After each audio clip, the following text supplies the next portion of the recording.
Olá pessoal, tudo bom? Bom dia, boa tarde ou boa noite, dependendo da hora que estiver escutando o nosso programa Quintal da Galécia. Programa este feito nas Duas Beiras, no Rio de Janeiro, Brasil, e também em Fão, Esposende, Portugal, onde buscamos um conjunto de informações que tratam de assuntos pertinentes à nossa língua comum, e em especial a origem da nossa língua comum. E desta forma, estamos sempre a buscar respostas para aquele espaço territorial onde formou-se a nossa língua comum.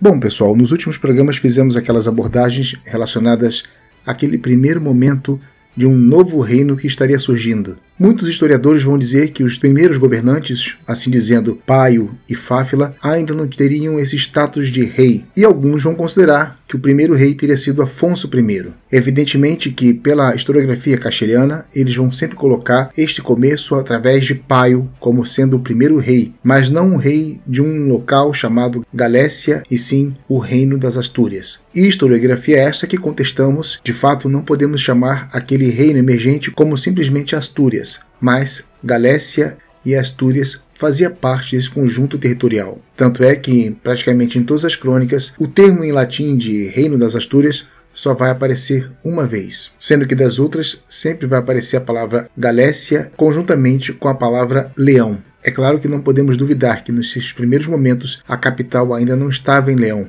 Ainda estamos falando de um avanço territorial que não acontece de imediato. Então, neste primeiro momento que estamos abordando, a capital ainda estava em Cangas de Onís. Lançamos algumas dúvidas e algumas opiniões sobre a tal Batalha de Covadonga no último programa, que podemos dizer que não seria necessariamente uma batalha, mas que por certo foi um evento muito bem mitificado pela historiografia castelhana. Bom, e no mais, soubemos que Paio teve pelo menos 2 filhos, um deles seria Fávila e a outra a filha Ermecinda, ambos citados nas crônicas como filhos de Paio. Certo também que a morte de Paio é citada para o ano de 737, a mesma data que, segundo a crônica moçárabe, seria o suposto evento de Covadonga, o que poderia trazer algumas suspeitas de que o próprio Paio poderia ter morrido naquela batalha, mas isto é apenas uma hipótese. E o que se conta é que com a morte de Paio, subiu ao trono, ou melhor dizendo, ao comando daquela liderança daquelas terras ao norte, e aqui o termo apropriado seria mais senhores de terras, ou senhores feudais, que partilhavam aquele espaço tanto ali das Astúrias como também da Cantábria, e aqui nesse ponto ainda não se fala ao certo quem seriam os donos territoriais ou os condes que estariam mais localizados, que estariam mais dividindo os espaços ou de grandes extensões de terras naquela região que hoje conhecemos atualmente como Galícia. Efetivamente que a parte mais ao sul do Minho, ela não estava tão abandonada, mas há historiadores que vão dizer que essas regiões foram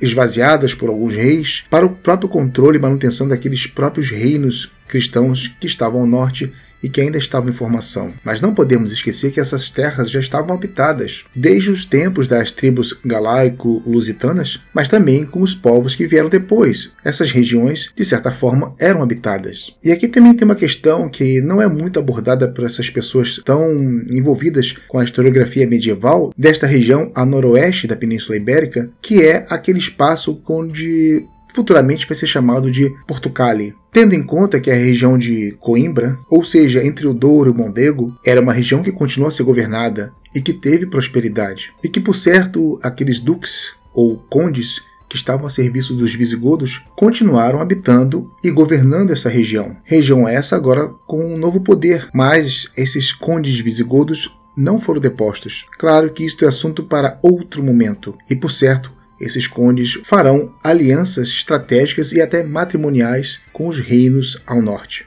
Por ora, hoje vamos falar um pouco sobre Fáfila, mas é bem pouco mesmo porque o governo dele só durou 2 anos e talvez quase 7 meses. Então, por isso mesmo, com tão pouco tempo de governo, não há muito o que se falar ou não há muitos registros sobre a sua vida ou sobre o seu próprio governo. Como já falamos, a história oficialista vai dizer que ele foi o segundo rei das Astúrias, algo que hoje podemos contestar sobre a definição dos títulos nobiliárquicos de Paio e do seu filho Fávila, nesta condição de reis, e volto aqui a destacar, estariam mais para senhores territoriais. o que conta ao certo que ele governou entre 737 a 739, justamente começa a governar no ano da morte do seu pai. E que naquele mesmo primeiro ano do seu governo, ele fundou a igreja de Santa Cruz de Cangas de Onís, num lugar que já havia ali uma ruína de uma antiga igreja do século IV. E o que tinha ali antes daquela igreja poderia ser até um castro, uma fundação romana ou algo mais antigo. Também sabe-se que na inscrição fundacional desta igreja é que foi escrito que ele era casado com Froilúbia e que também tiveram filhos. Quanto a esses filhos, não sabemos qual foi o fim deles. Também conta-se que era nesta igreja que estava a tal Cruz da Vitória, supostamente usada pelo seu pai Paio naquela revolta de Covadonga. E vocês já observaram aqui que eu não gosto muito daquele termo Batalha de Covadonga. Bom, sobre esse senhor territorial, Fávila, há historiadores que vão dizer que ele não era necessariamente filho de Paio, mas, em contrário, ele é citado como filho de Paio em 3 crônicas, a Albeldense, a Rotense e a Ovitense. Ainda sobre aquela Cruz da Vitória, bom, reza a lenda que aquela cruz foi revestida em ouro e foi depois doada pelo Afonso III no ano de 908 à Catedral de Oviedo. Sendo assim, aquela cruz revestida de ouro ela vai deixar Cangas de Onís para uma outra igreja, o que também mostra que Cangas de Onís não teria mais a sua importância no período de Afonso III.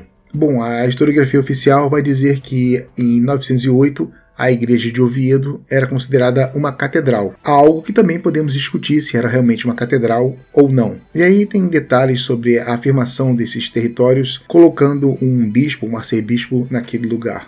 E falando em notas oficiais, o governante Fávila foi supostamente morto por um urso durante uma caçada. Isto é contado na crônica rotense de Afonso III. Eu prefiro pensar, e eu acho que esse pensamento não é só meu, é partilhado com muitos historiadores, que a morte dele não teria sido por uma fatalidade, morto por um animal em uma caçada, e que teria mais a cara de um assassinato de tons políticos, para poder, para o controle. E morto ele, segundo o cronista Ambrósio de Moraes, ele foi sepultado na igreja que ele mesmo mandou construir, a igreja de Santa Cruz de Cangas de Onís, onde também depois seria enterrado a sua mulher, Froilúbia, e que atualmente não há mais restos mortais para serem visitados ou algo desse tipo. Quanto à sua mulher, Froilúbia, há uma tese que diz que o nome dela seria uma contração do nome Froila Lopes, que era a filha de um senhor territorial chamado Lope, senhor dos antigos cântabros e senhores de Viscaia, o que aqui poderia indicar uma política matrimonial entre senhores asturgalaicos com os senhores alavessos. Também aqui nessa parte há um mistério, porque conta-se que eles tiveram filhos, mas após a sua morte ele não houve uma continuação da sua família, da sua linhagem, e que depois vai ser proclamado para ser o novo líder, o senhor de terra Afonso, duque da Cantábria, que era casado com a irmã de Fávila, Ermesinda. Desta forma, a gente fica aqui sabendo que a linhagem de Paio não teria uma continuidade em termos sucessórios da parte masculina, mas a continuação passaria então para a filha Ermesinda. Também os historiadores vão dizer que, mesmo nesse curto período de governança dele, não houve nada de interessante, porque naquele momento os omíadas estavam mais interessados no reino franco. E assim foi escrito na crônica sebastianense, ou crônica ovitense, descrevendo que ele não fez nada digno da história. E sendo assim, o controle da região caiu nas mãos do seu cunhado, Afonso, que passa a ser conhecido na história como Afonso I, casado com Ermesinda, filha de Paio. Valeu, pessoal, mas aqui o foco é mais nessa pegada de entendermos esse espaço territorial onde a língua latina vai se transformando com esses substratos asturo-galaicos e com aquele tempero moçárabe de Coimbra para formar o que chamamos hoje de língua galego-portuguesa. Então é isso, pessoal. Obrigado, Galiza e Portugal, por terem importância na formação da nossa língua comum, onde hoje o Brasil é o maior portador desta língua. Valeu, pessoal. Um forte abraço. Terra e língua.